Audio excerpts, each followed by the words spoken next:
In this video we're gonna have a look at Los Gigantes in Tenerife and everything you need to know about going on holiday there. If you haven't booked yet, this is also a great way to see if Los Gigantes is actually the right holiday destination for you or not. Also in this video we're gonna have a look at some tips that can save you loads of money, a few small things to watch out for, and a lot of tips that will make your holiday even better.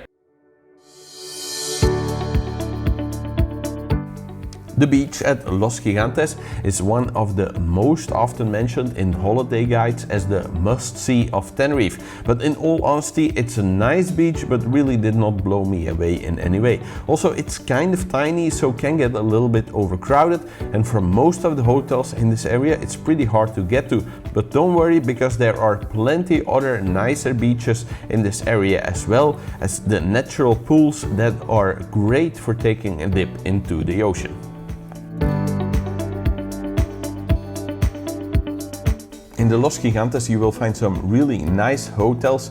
Do know if you want a second opinion, if you've already kind of like made a pre-selection, you're thinking about one or two hotels that you've kind of want to book within the next couple of days, know that you can contact me on this email address and quickly get a second opinion of me, an honest second opinion, to figure out if these hotels are right for you or not.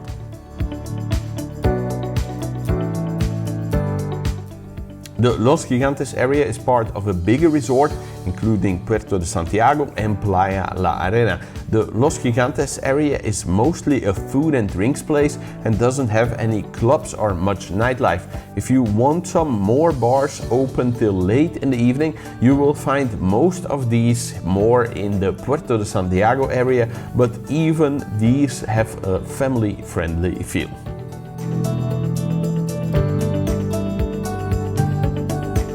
If you're going to Los Gigantes, there's basically three things I would definitely advise you to see and do.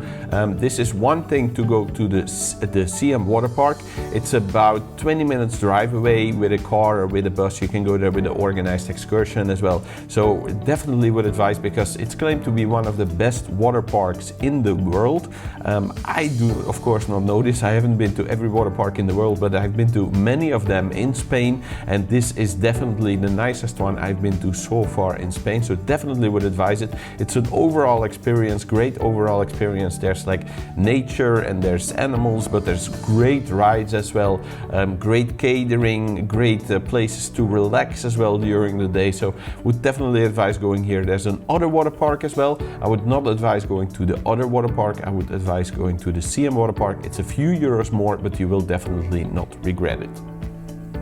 So from Los Gigantes up to El Teide is the shortest road and shortest distance. It's the fastest way to get up to El Teide, so I definitely advise it, but I would not advise it during the daytime. There's too many buses, too many tourists. It's better to go in the evening or in the nighttime. There's organized excursions that go there. They will give you food and things as well, but you can also just rent a car and drive up there yourself. Just be a bit careful. The road is a bit like curvy and things like this, but it should be fine if you pay attention. Definitely would advise you to go there in the night or in the evening for the sunset or for the star sky. It's beautiful, it's amazing, you do want to see it. So kind of connecting also a little bit to this Teide thing that you can do by car is definitely for this area you want to rent a car.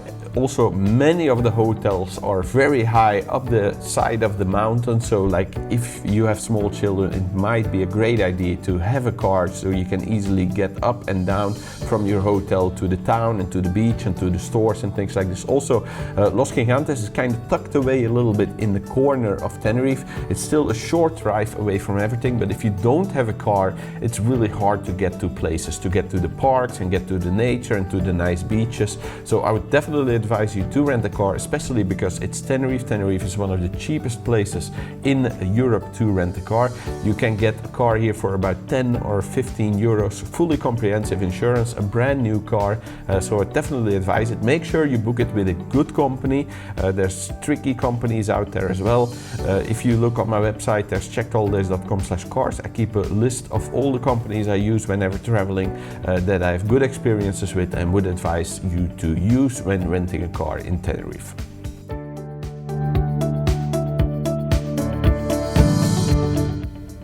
In the town area of Los Gigantes, you will find many restaurants near the church. These are the easiest to get to from many of the hotels and are aimed mostly at tourists looking to eat out. Further down in the resort, near the harbor, you will find many traditional Spanish restaurants and many fresh fish places as well.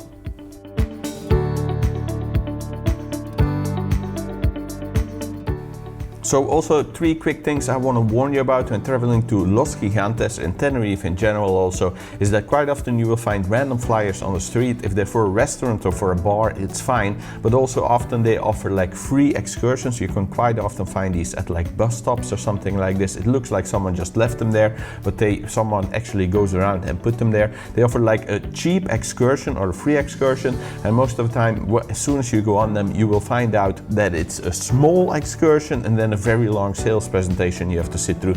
So don't be dealing with this. Also, they will sometimes offer you like a free lottery ticket on the street or on the beach. As soon as you scratch it, you will find out you have won something, but basically all you've won is like an opportunity to go to a sales presentation for timeshare where you then will get your prize, but just don't deal with these kind of things.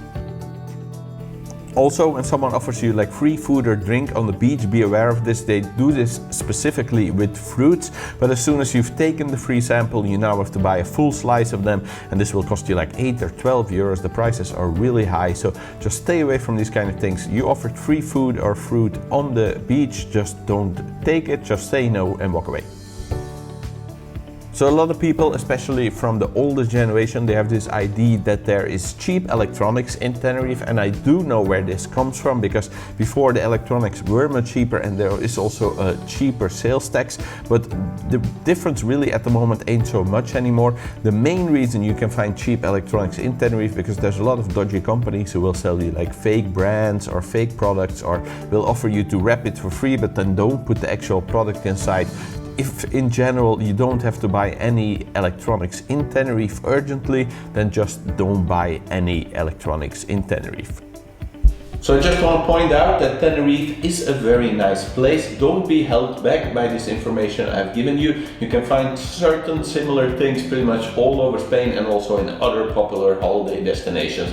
So do know Tenerife is a great place. Now you've been informed, you can have a great holiday there. Also know that I have about 500 videos here on YouTube where I do the same, where I give about all holiday destinations in Spain and also Tenerife. A lot of great information for people going on holiday there. So if you want to find all those videos even more easy, do know you can click subscribe and find all my videos even more easy.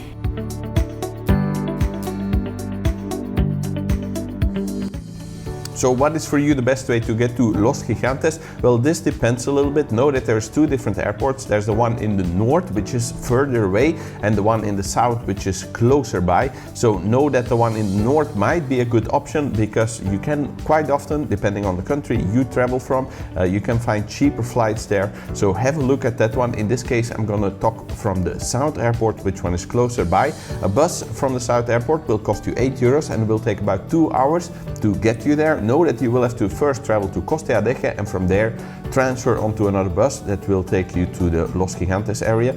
This makes it a little bit more complicated, and for this reason I would not advise it. I would advise taking a shuttle. It's only 2 euros more, it costs 10 euros, but they will pick you up at the airport and will drop you off at your reception. So there's no transferring, no guessing what bus stop you have to take off. There's a lot of advantages. Also, you will always have a seat on the bus. So for this reason I would advise taking a shuttle. Another option, if you're traveling a few more people, then a taxi might be an option. It's 60 euros in the daytime and 75 euros in the nighttime or in the weekend.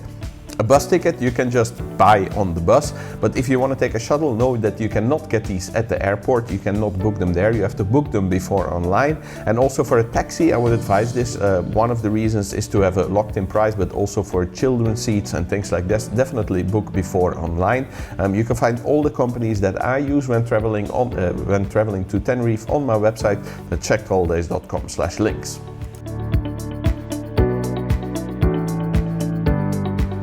So when's the right time for you to come to Los Gigantes? Well, know that Tenerife is interesting all year round to visit. They always have a good climate here. In winter it's a little bit more chilly, but it's still very nice, and this is a period that is specifically interesting for people in the northern countries of Europe who like to come here because it's still a nice climate in winter, while on their side it sometimes isn't. So November, December, January, February and March, these are the winter months. The average temperature is 21 degrees and the low is 15 degrees. So high 21 degrees, low 15 degrees, but it can be plenty of days when it's going to be hotter than this. On average, it's about one rainy day a week, which really ain't that bad.